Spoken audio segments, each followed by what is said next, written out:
Now, I mean, you're still going to have to chase after God, chase after wisdom, follow after his voice.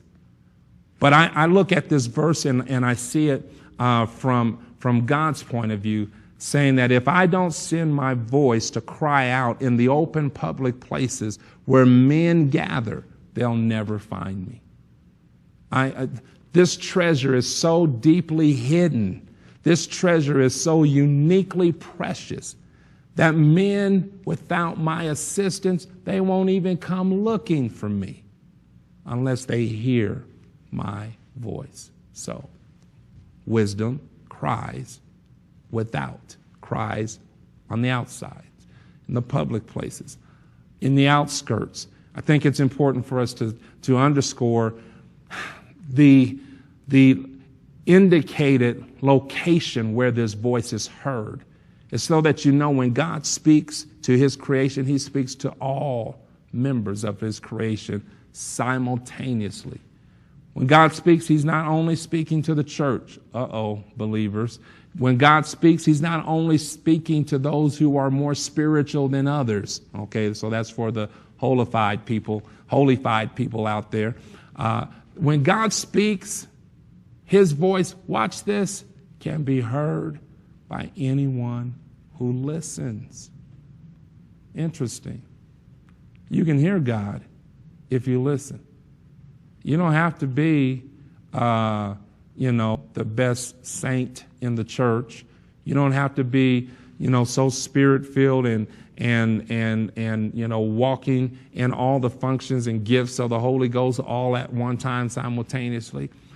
When God speaks, every or any person that will listen to his voice can hear him. God is not desiring just church folks to hear him.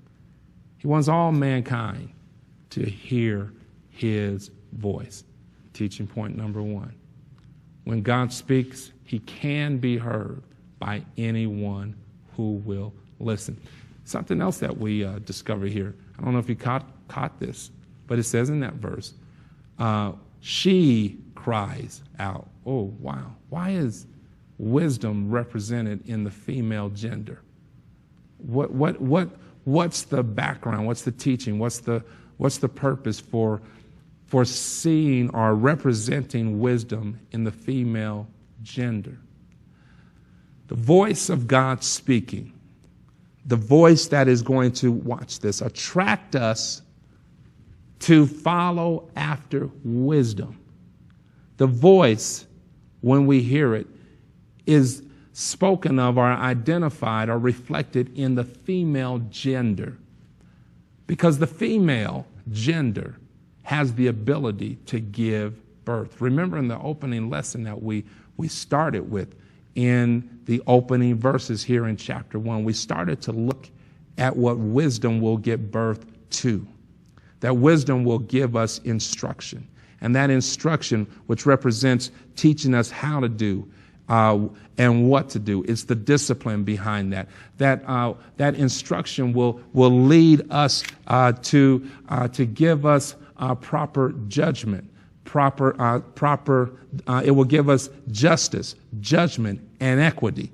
That it will give birth to those qualities, if you will, so that we will know how to justify, how to align our life, this world, with God's world, with eternity, our life lining up with God's plan. It will give us not only justice or justification, it will give us judgment to correctly be able to weigh and to measure, to evaluate what we are dealing with here in this life. Wisdom gives birth to that. And we also looked at wisdom gives us equity, balance, sobriety, spiritual sobriety, the ability to walk in the right balance.